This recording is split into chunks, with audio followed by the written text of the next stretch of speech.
Situation, figure shows a circular steel plate supported on three posts, A, B, and C. So may post daw dito, which are equally spaced along its circumference. A load W of 1,350 Newton is at a distance x equals 0.5 from the post at A. So this is 0.5. Um, along the x-axis. So the diameter of the steel plate is 1.8 meters. So lagyan ko lang, no? Ang diameter daw nito, 1.8 meters. So that means ang radius niya is 0.9. Half, di ba? So ibig sabihin ito ay 0.9. Pati ito. Pati. So that's why ito, 0.4 plus 0.5, 0.9. Okay, pero ito, hindi ito 0.9 na kasi ang 0.9 mula dito hanggang dito. Ito, yan yung 0.9. So hanggang dito lang siya. Okay? And may nakalagay na naman dito na yung angle daw na to, 60 degrees. No? So later, we would be able to calculate this A. Okay? But ano bang tanong? Find the reaction at A in newtons, neglect the weight of the steel plate. So pinapahanap lang yung reaction dito. Okay? So guys, para lang malinaw, itong figure na to is we are being shown the top view, no? The top view of the circular steel plate. Okay? So, kumbaga, if you would visualize, para sigurong ganito yung ibig niya sabihin, no? Kung ito yung A, ito yung B, ito yung C. So, parang meron dito mga post. Yan, may mga post doon.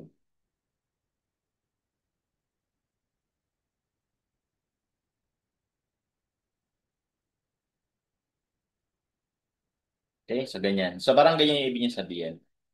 Okay? So, anyway, ano daw yung reaction sa A? So, syempre, may mga reactions to, di ba?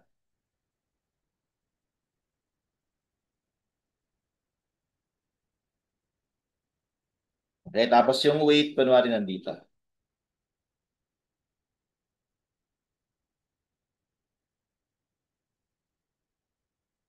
Which is equal to what? It's equal to 1,350. So that's the setup of the problem. Okay, so pinapahanap mo na yung reaction dito. So to compute that, of course, dahil parang 3D siya, no, na parallel, actually ano siya eh, 3D force system na parallel yung forces. And kapag ganyan, I think it's easier if you will just look at if you would just look at the one of the axes, no? So what do I mean? So ibig ko sabihin ay, di ba sa figure na to, ito yung Y. Ito yung Y. Tapos ito yung X. Yan yung X, no? So tawagin ko na lang tong vertical na Z. Okay, so ngayon, sa base doon, parang ang nangyayari, nakatingin tayo galing sa taas. Dito tayo nakatingin. So dito, ito yung nakikita natin. So we are looking at the Z-axis, no? Okay? Now, to simplify and to solve for RA or the reaction at A, what I would do or what you can do is look at in this direction. No? Pwede kang tumingin sa direction na to, sa Y-axis. Okay? So, lagyan natin. Kumbaga, along the Y-axis.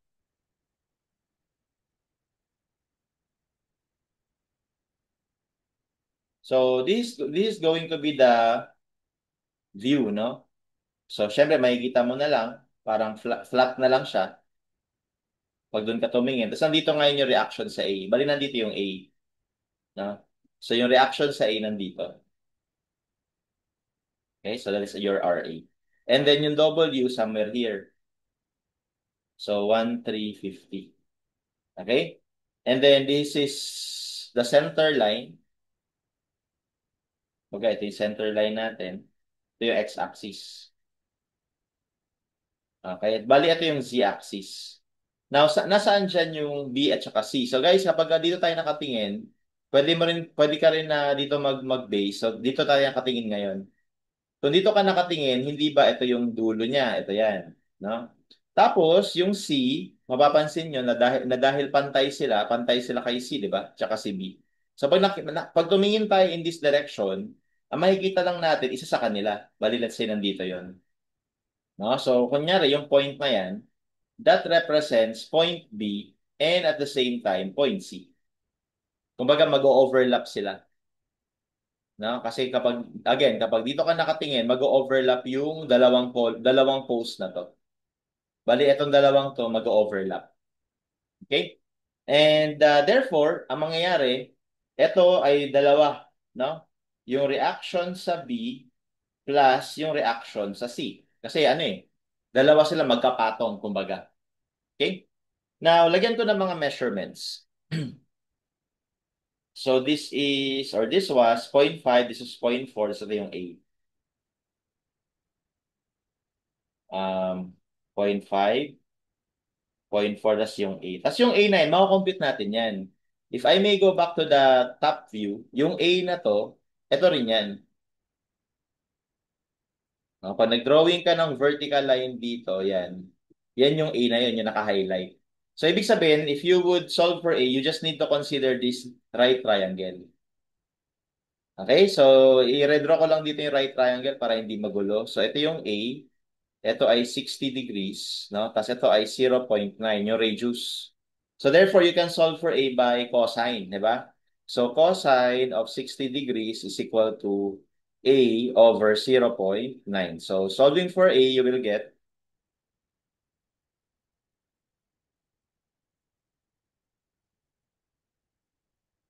so you will get 0.45.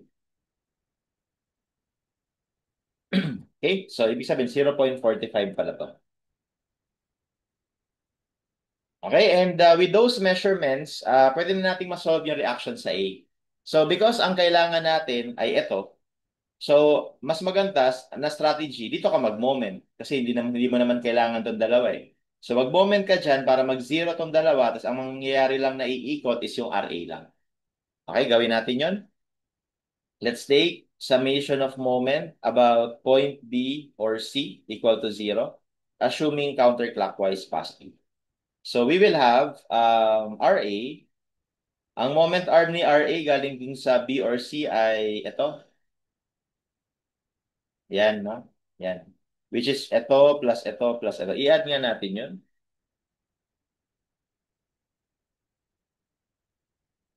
Okay, so that is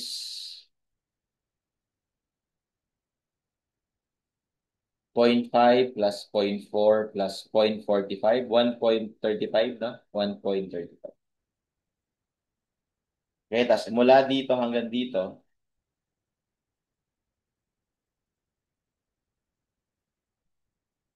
ito pala. Ito kasi yung ano natin eh. Dito, mula dito hanggang dito, that is 0.45 plus 0.4, that's 0.85. Okay, so RA is, the moment arm is 1.35. Ang rotation ni RA would be clockwise, so RA must be negative. And then 1,350, ang moment arm niya ay 0.85. Okay, at ang rotation nitong 1,350 ay counterclockwise, so positive. And that is all equal to 0. So from here, we can directly solve for RA.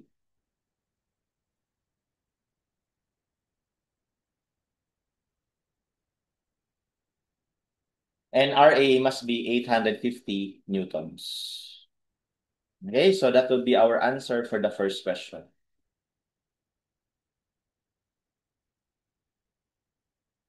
Next, find the reaction at post B in Newton and neglect the weight of the steel plate. So, ganun pa rin, pinapaneglect pa rin yung weight ng steel plate. So, paano natin isolve naman yung RB? So, if we will stick to this, if we would stick to this diagram, pag nag-moment naman tayo sa A, ang masasolve natin, RB plus RC, no? Hindi RB lang, RB plus RC. Kasi, kumbaga, combine sila dito sa ano na to eh, sa point na to, in this particular view. So, of course, dahil parang hindi naman natin masasolve si RB in this particular axis, ang gagawin ko, lilipat ako ng tingin. So, ang titignan ko naman ngayon is dito ka titingin. Kapag dito ka kasi tumingin, may papansin natin na maghihiwalay na si B at si C, di ba? And yun yung gusto natin, maghiwalay sila para ma-solve natin yung isa sa kanila. So, let's look at along x-axis. And let's try to visualize anong itsura ng plate along the x-axis.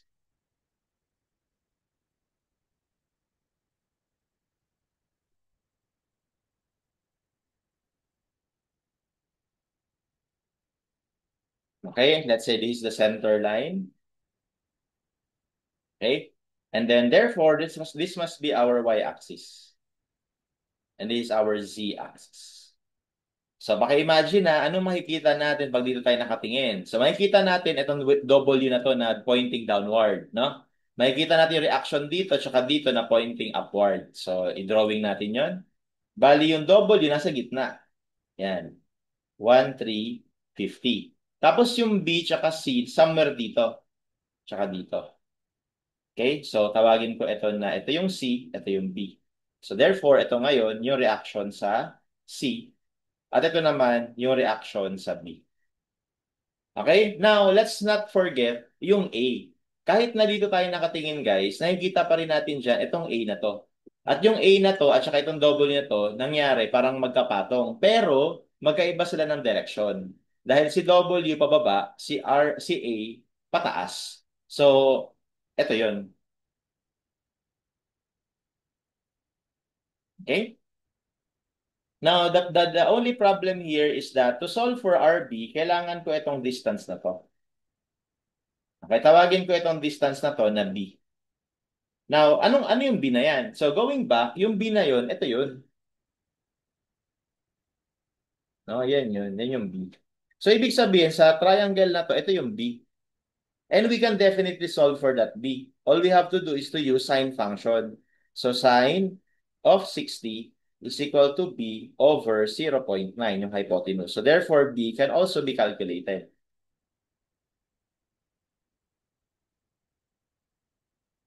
Okay, and that gives us 0.779. Okay? So from there, we can now calculate our reaction at B. So yung RA nga pala, lagyan ko lang ng value. Based sa computation natin kanina, 850. Okay? So therefore, let's take summation of moment at C, assuming counterclockwise positive. So we will have reaction at B times dalawang B, no? So lagay ko na dalawang B. Mamaya ko na ilagay yung value ng B. 'Di ba? Dalawang B to eh. Galing dito hanggang dito. Dalawang B. Okay? And then the rotation this will produce will be counterclockwise. Next, yung RA. Ang moment arm ni RA galing kay C ay isang bilang. So we have 850 times B. And then the rotation it will produce will be counterclockwise as well. And lastly, 1350, ang moment arm niya is B din. And then ang rotation niya would be clockwise. Okay? So guys, in this case, lumalabas na kahit parang hindi natin alam kung ano yung value ng B, magka-cancel lang din naman. Okay? So therefore, we can calculate the reaction at B. So we have 1350 minus 850 over 2. And that gives us 250.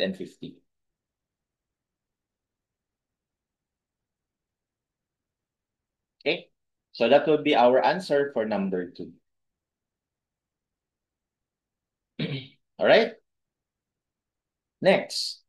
Compute the reaction at C, so yung C naman. Considering the weight of the plate, if it has a thickness of 16 mm and has a unit weight of 77 kilonewton per cubic meter. So for number 3, hindi natin pwedeng ituloy itong mga ginawa natin kasi number 1 and number 2, we were neglecting the self-weight of the plate. Pero this time sa number 3, kailangan na daw natin i-consider yung weight ng plate, no? So kapag gano'n, pwede nating balikan yung pinakaumpisa. So sa pinakaumpisa, bali ang mangyayari lang, meron pa ditong additional na downward force, which is yung weight ng plate. At yung weight na yun, dito yun tatama, di ba? Nasa centroid siya nung shape. Okay? So, with that said, we can repeat the same process, kagaya nito, no? We can repeat that same process. O di kaya dito. Okay? So, bago tayo makarating dito to solve for RC, kailangan muna natin yung RA. And definitely guys, yung RA natin, hindi na siya 850. No? Kasi meron ng additional dito na weight. So, ibig sabihin, babalik tayo dito. No? Babalik tayo dito. So, yun nga lang, meron tayo additional na weight. So, computin muna natin yung weight nung plate. Tawagin ko na na W sub P yung weight ng plate. And that is simply yung gamma ng plate times yung volume ng plate. Diba? Gamma times volume. So, ang gamma niya daw ay 77 kilonewton per cubic meter. Times, ang volume niya dahil siya ay disc, no? Or para siyang manipis na cylinder, bali area lang nito, which is area ng circle, times yung thickness na 16, no? So, lagay natin. So, ang area nun ay pi over 4 times diameter squared, which is 1 point, na yung diameter? 1.8 times yung thickness. So, yung thickness naka-mm. So, maganda naka-meter yan. So, i-convert natin sa meter. That is 0.016 meters. So, bali, ito ay magiging meter cube. Okay? So, magka-cancel ito. And we are left with kilonewtons. Okay? So, the weight of the plate is now,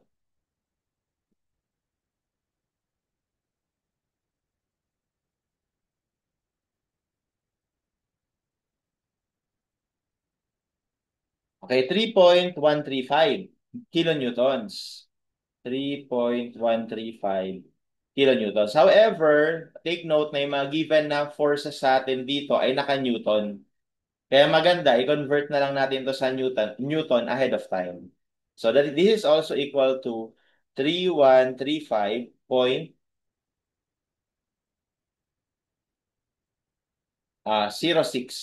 newtons. Ayan. Okay? So ngayon, kapag tumingin ulit tayo sa along y-axis,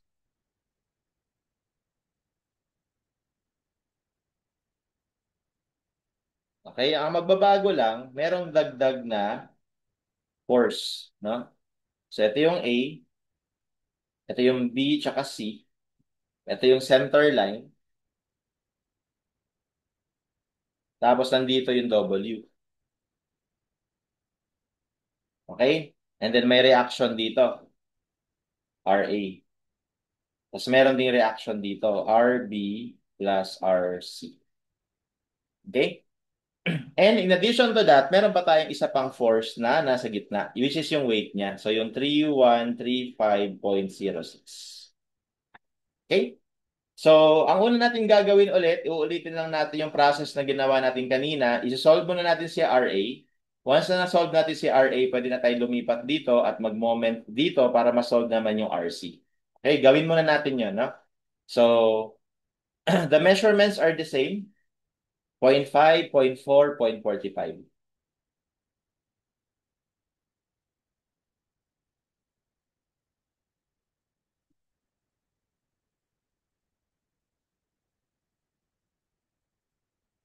Okay, so let's take summation of moment at B or C. Assuming counterclockwise positive, we have RA times, yung total nito, di ba, 1.35. Okay, and that is negative. Tapos 1,350 times 0.85, and that is counterclockwise.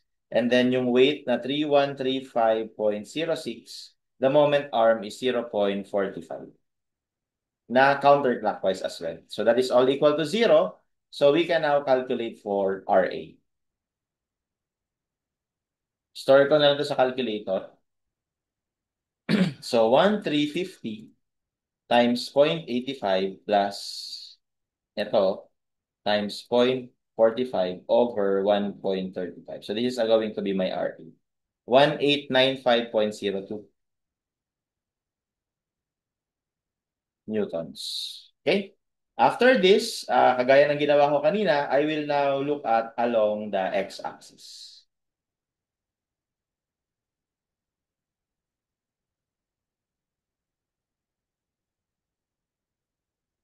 Once again, this is center, yung z-axis. Tapos, nandito yung reaction sa C. Nandito yung reaction sa B. Tapos, meron din dito ang reaction sa A. Na-compute na natin, 1895.06. 02.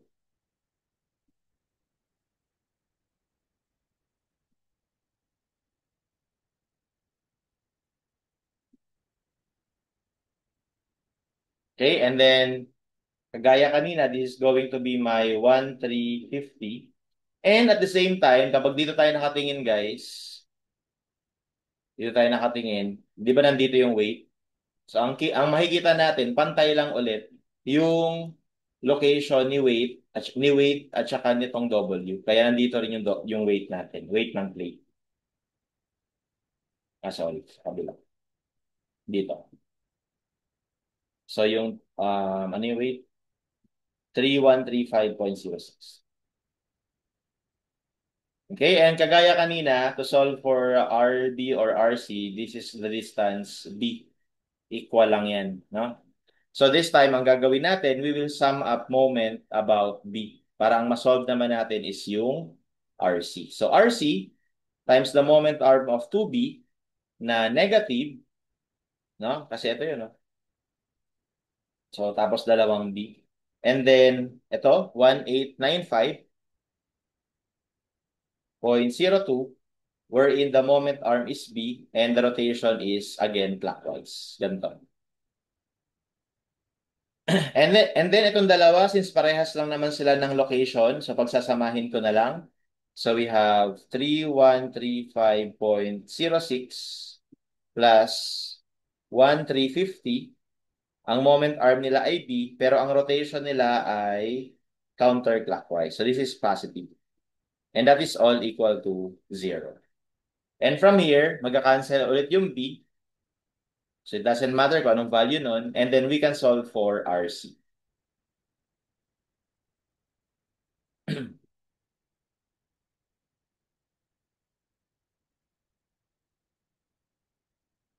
So, 3135 point, nilagay ko ata yun dito, plus 1350 minus answer over 2. So, 1295.02.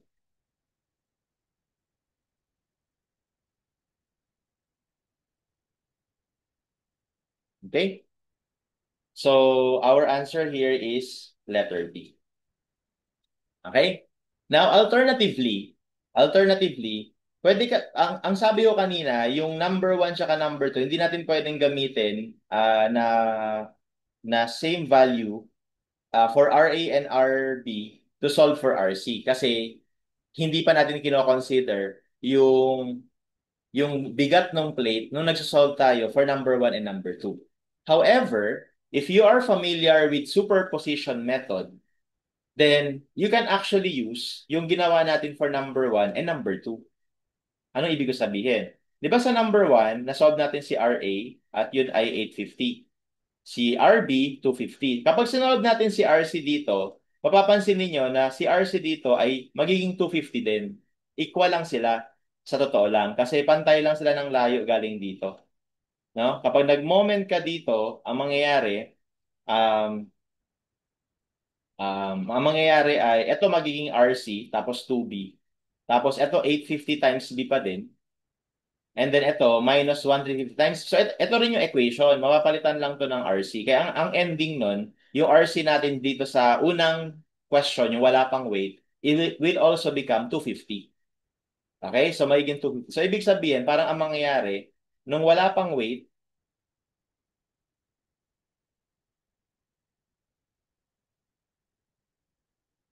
okay, nung wala pang weight, ito pa lang, yung 1350. It turns out na ang mga reactions natin,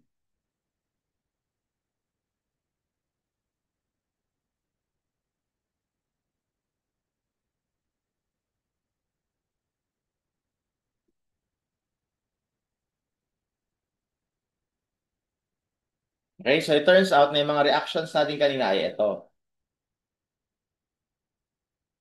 Okay, and those are, ano yung A? 850. 850, 250, tapos 250. Okay? Ngayon, ang nangyari, ang nagbago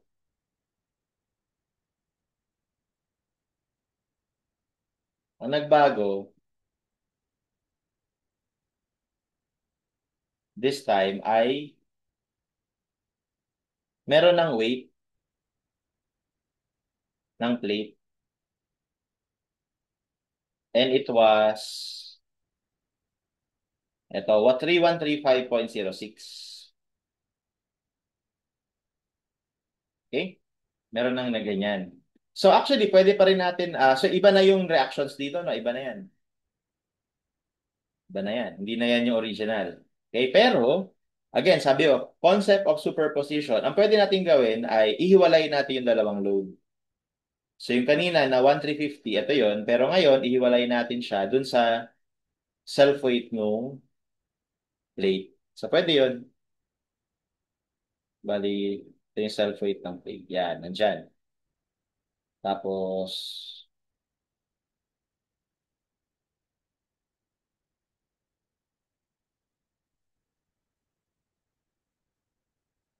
okay? So, burahin natin to. So, meron namang pangalawang i-remind sa inyo na sinabi sa problem. Ang sabi sa problem, etong A, B, at saka C, sabi sa problem, basahin natin. A, B, and C are equally spaced, no? Equally spaced along its circumference. So, ano ibig sabihin nun?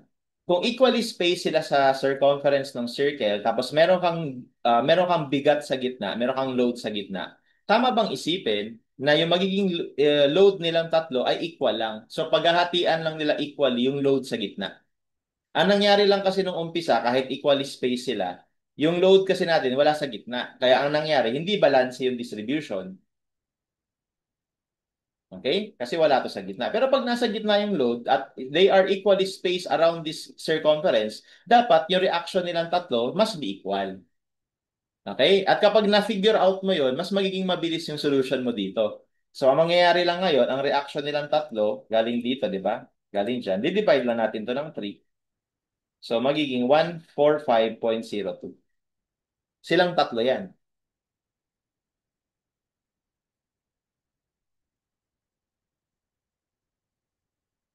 Okay? And by superposition method, yung magiging combined na reaction is, kung yung reaction dito, i-add mo lang dito. Di ba? Yung reaction dito, add mo lang dito, and so on. So therefore, ganito siya. Kapag ito, in-add ko sa, ano yun? In-add ko sa 850, yan yung magiging reaction sa A. And yan yung na-solve natin kanina, yun, no? Okay, 1895.02.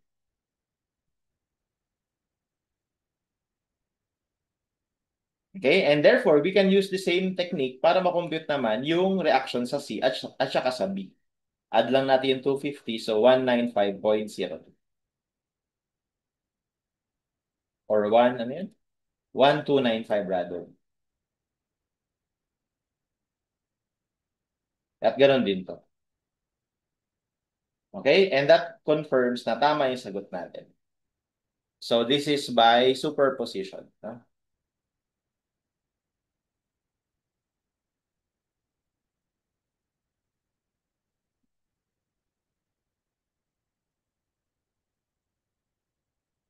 Okay? And pwede mong gamitin yung ganyang idea para ma-solve yung problem ng mas mabilis. No? And pero kung hindi mo man naisip yan, okay lang, you will still end up with the same correct answer kapag finalo mo yung same method na ginawa natin sa first two items. Okay, so either ways, you should get this correctly, and that's how you solve this particular problem.